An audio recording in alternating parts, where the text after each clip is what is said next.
Continuamos para hablar de economía. Estamos con Juan Sebastián Naranjo, analista económico.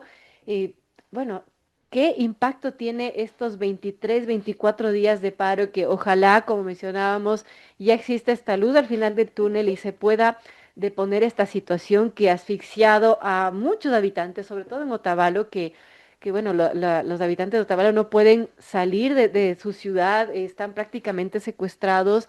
La situación del turismo muy, muy crítica. De hecho, vamos a conversar después con Danilo Sánchez, presidente de la Cámara de Turismo de Ibarra, porque hay un balance números rojos en el sector turístico. Pero cómo todo esto ha ido impactando en la economía. Había un marcador de riesgo país que ahora mismo no lo tengo, ya lo voy a buscar, pero claro, el riesgo país subió lamentablemente por esta situación de paros. Se ubicaba en un número muy bajo en junio, julio, pero ahora ha vuelto a subir por esta situación de inestabilidad. Y bueno, frente a eso, ¿qué podemos decir de la economía, Juan Sebastián? Gracias por acompañarnos y bienvenido. Buenos días a todos los radioescuchas de Radio Suceso. Es bueno comenzar el día analizando lo que está pasando en el Ecuador, en la economía y claro que se avisora en los próximos días. La economía, bueno, hay dos sectores. Un sector es el que no está de acuerdo con el gobierno, un sector es el que cada mañana creo que le pide en el Padre Nuestro que el Ecuador esté caotizado, que las cifras se disparen, que la inflación sea al estilo de una espiral inflacionaria.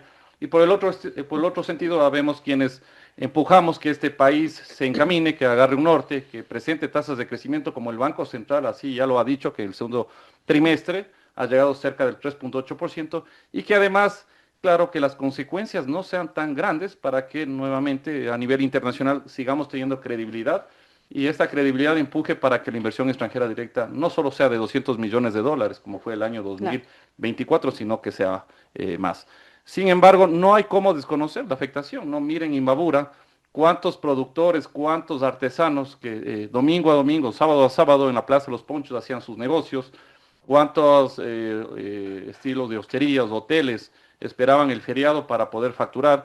Así que de que hay una afectación, pero gracias a Dios solo puede hablarse de que es con mayor magnitud a nivel provincial y no nacional, ¿no? Porque si le Claro. regresamos a ver al año 2019, 2022, bueno, ni de chiste y ni de cerca tiene el mismo impacto que ha tenido en el año 2025. Yo creo que esto se debe tal vez a la forma diferente en la cual este gobierno se ha enfrentado, las soluciones o el tipo de políticas que ha tomado en torno a compensar, porque al final esta decisión de liberar el combustible de diésel, de los subsidios, era una decisión que se tenía que haber tomado hace mucho tiempo. El tema es que no había, o el liderazgo, o no acompañaba las cifras respecto Claro. a la popularidad de los presidentes de aquellas administraciones para que no hayan logrado tomar esta decisión.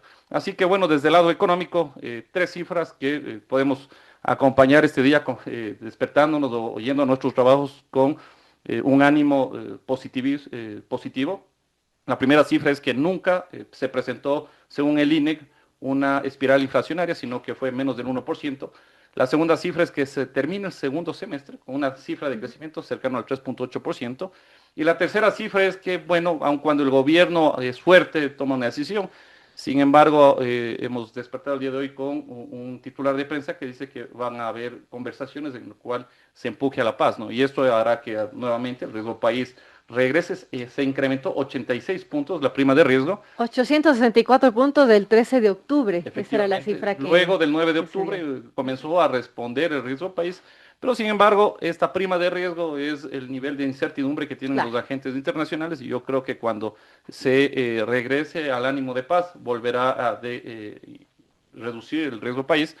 Es más, habemos consultores que al primer semestre proyectábamos que si es que la economía seguía como seguía, a final de año iba a terminar cercano a 500 o 600 puntos, que hubiera sido espectacular porque para el año 2026 esto nos hubiera permitido hacer una reingeniería de deuda y claro, emitir nuevos instrumentos financieros para tener algo de oxígeno, sino año a año tenemos que como país pagar capital e intereses. Ahora, ¿qué tanto a su criterio, Juan Sebastián, se va a afectar la economía tomando en cuenta estos 23 días de paro o que pueden ser mucho más porque todavía no sabemos, aunque hay una luz al final del túnel? Porque era una economía que estaba creciendo poquito, pero estaba dando visos de despertarse un poco, de crecer un poco. Y frente a esta situación de paro, bueno, ¿cómo nos va a afectar al final del día y cómo el ciudadano también de a pie va a tener que pagar los platos rotos de esta situación, también de la decisión del gobierno de eliminar el subsidio al diésel? Claro, bueno, aquellos que no estaban de acuerdo con esta decisión creían que iba a generar una espiral inflacionaria. Decían, oigan, va a pasar la canasta básica de $813, que ya había un pequeño incremento, hasta valores superiores a los $860. Eso genera incertidumbre en todas las personas, en especial en la ruralidad, donde $10 son $10, no es como en la ciudad, que es más fácil, hay más poder adquisitivo. Sin embargo, nuevamente con las cifras del INE se evidencia que nunca hubo esta tasa de crecimiento, pero por el otro lado, Ujú. mire que hay en la economía nada no está conectado, todo está conectado. En la economía hay los agentes generan interrelaciones y esto se evidencia en la cantidad de transacciones bancarias, ¿no? Entonces hay una reducción en la cantidad de transacciones bancarias y esto, aun cuando la mayor cantidad de impacto se ha visto en la provincia de Imbabur. Ahora, claro, está en la parte norte del país, hay afectación a nivel logístico. Tú mire la cantidad de comercio que se ha paralizado, la cantidad de exportaciones a través de la moratoria, a través de las exportaciones con Estados Unidos, las exportaciones no petroleras estaban sosteniendo la economía. La cantidad de remesas que llegaban hacia la parte norte del país también va a haber algún tipo de afectación. Sin embargo, la medida exacta de cuánto impactó esto creo que podríamos tener en el tercer trimestre con cifras oficiales para ver cómo impacta o si no al final del año 2025. ¿Y qué sectores, por ejemplo, podrían ser los más impactados? Mire que se presentaban cifras interesantes respecto a la tasa de crecimiento de exportaciones de flores. La floricultura era un componente especial en la economía ecuatoriana y yo creo que por ahí viene la mayor cantidad de afectación, ¿no? En la moratoria o la buena relación que teníamos con Estados Unidos era uno de los sectores que estaban incrementándose de forma positiva. Uno regresaba a ver y aplaudía a estos ecuatorianos que hacían patria, exportando, representándonos fuera de nuestras fronteras. Así que yo creo que va a ser entre los principales sectores. Pero también cabe destacar que en la parte norte del país están productores textiles, la agricultura, la ganadería. Con pena veía cómo muchos productores ganaderos y ganaderos tenían que botar su producción de Claro. leche, así que de que va a haber afectación. Sin embargo, va a haber afectación, aun cuando el gobierno ha tenido un tipo de acción y reacción rápida. Mire, que con el decreto 180 lo que hizo es limitar el discurso de estos líderes que no creo que profesan con la ideología de este gobierno, así que, bueno, tuvo una reacción rápida, sin embargo, esperemos que ya termine esto, ¿no? Amigos, 8:36 conversamos con Juan Sebastián Naranjo, analista económico actuario. Una pregunta final antes de pasar con Andrés. Un equipo técnico del FMI aprobó un nuevo desembolso de $600 millones para el Ecuador. Todavía se espera la aprobación del directorio.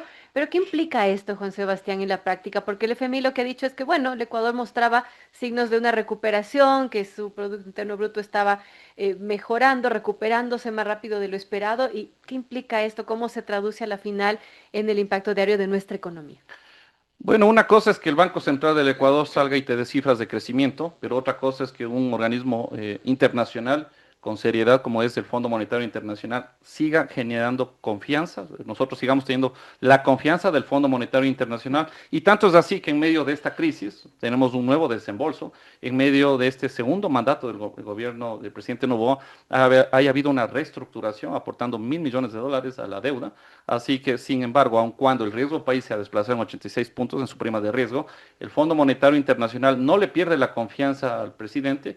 A nivel internacional, esto genera señales, porque mire usted que el riesgo país es la medición de la incertidumbre, y en medio de ello que el Fondo Monetario venga y te genere un nuevo desembolso, significa que a nivel internacional no es que se ha afectado esto. Así que como yo analizaba, luego de que termine la paralización y las huelgas, yo creo que la prima de riesgo va a disminuir, el riesgo país va a disminuir y el nivel de confianza con el cual el presidente Noboa ha visitado algunos países tratando de generar tratados multilaterales o bilaterales, yo creo que esto va a empujar al Ecuador que las exportaciones sigan sosteniendo este año y el resto de años que vienen, ¿no? Bueno, importante, Andrés. Qué gusto tenerlo aquí, mi querido amigo actuario y economista. Quiero conversar un poco acerca del déficit.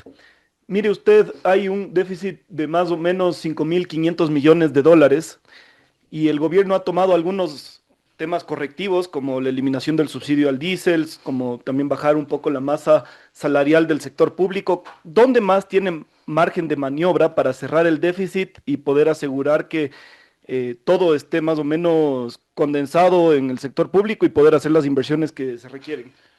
Mire, yo creo que la diferencia entre las paralizaciones de este año 2025 y referente al 19 y el 22 es la coherencia de este gobierno. Y hablo de coherencia porque usted regresa a ver a la provincia de Tungurahua, Cotopaxi y Chimborazo, bueno, la gente sigue trabajando normal. Y esa gente no es pues que está desconectada con la realidad nacional, sino que creo que ven coherencia en este gobierno. Y hablo de coherencia porque en la reestructuración del dinero público, del gasto público, hay eficiencia en torno al tamaño del Estado. Mire, pasar de 20 ministerios a 13 ministerios, de 9 subsecretarías a 3 subsecretarías, significa que hay una lógica que hay que reducir el gasto. Además que la consecuencia de esta lógica de reducir el gasto también está cómo a través de las compras públicas hay que ser eficiente, ¿no? Eliminando este padre nuestro que era los sobreprecios en las compras públicas. Pero por el otro lado también está la focalización, más allá de que algunos sectores sean amigos o no de este gobierno, mire cómo el gas, perdón, la electricidad se focalizó y algunos sectores como el atunero ya no cuentan con este subsidio. Entonces hay sentido, hay coherencia entre lo que está ¿Pero haciendo el usted le ve presidente. posible cerrar esa brecha de 5.500 millones o vamos a tener que seguirnos endeudando para seguir pagando gasto corriente? Ahora hay que, bueno, que se ha hecho cosas importantes, se han hecho, pero hay todavía cosas por hacer. Este déficit habla también de un problema a nivel de la seguridad social. Mire usted que el Estado tiene que aportar el 60% para el ISFA, el 60% para el ISPOL, el 40% para el IES, y hasta ahora no se ha hecho nada en torno a este problema que sí es de carácter fiscal. Si es que queremos eliminar el 4.4% de déficit presupuestario, pues indudablemente tocará sentarse y reformar esta aportación que tiene que hacer el Estado, porque aun cuando el Estado no haga hoy por hoy un aporte económico en su totalidad, sino a nivel de balance, consta esta cifra, año a año seguirá evidenciándose un déficit, ¿no? Entonces, si se quiere reformar para que año a año no se presente a nivel presupuestario un déficit, tocará indudablemente reformar los sistemas de pensiones, reformar el dinero público y bueno, si es que hay una constitución, sería interesante también ver cómo se analiza la asignación de recursos para los gobiernos autónomos descentralizados, porque de la misma manera es lo que hacen una base de este Pero déficit, ¿no? reforzar o reformar más bien y también reforzar todos los sistemas de pensiones, que tenemos básicamente un sistema donde se financia casi como un castillo de naipes, cuando no haya aportantes suficientes para cubrir a los jubilados, todo se va a caer.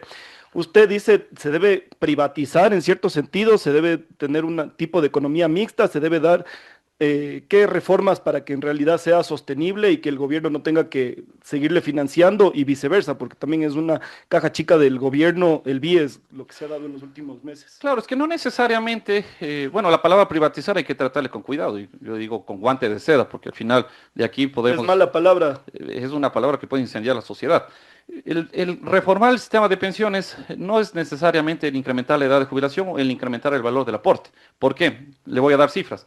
8.500.000 ecuatorianos, población económicamente activa. Apenas 3.800.000 aportan al IES. Y el resto significa que esa diferencia es gente que tal vez está en la economía informal, es gente emprendedora, pero de ningún caso tienen un tipo de aportación. Yo decía que en esta reforma deberíamos pensar en un estilo de jubilación para aquella economía informal, para aquel transportista, para aquella persona que tiene un taxi, que antes vendía su unidad y era su jubilación. Pero hoy con la evolución del mundo, las nuevas plataformas, pues el taxista, el que tiene su bus, vende su unidad y ya no cuesta nada el cupo, ¿no? Entonces no tiene jubilación.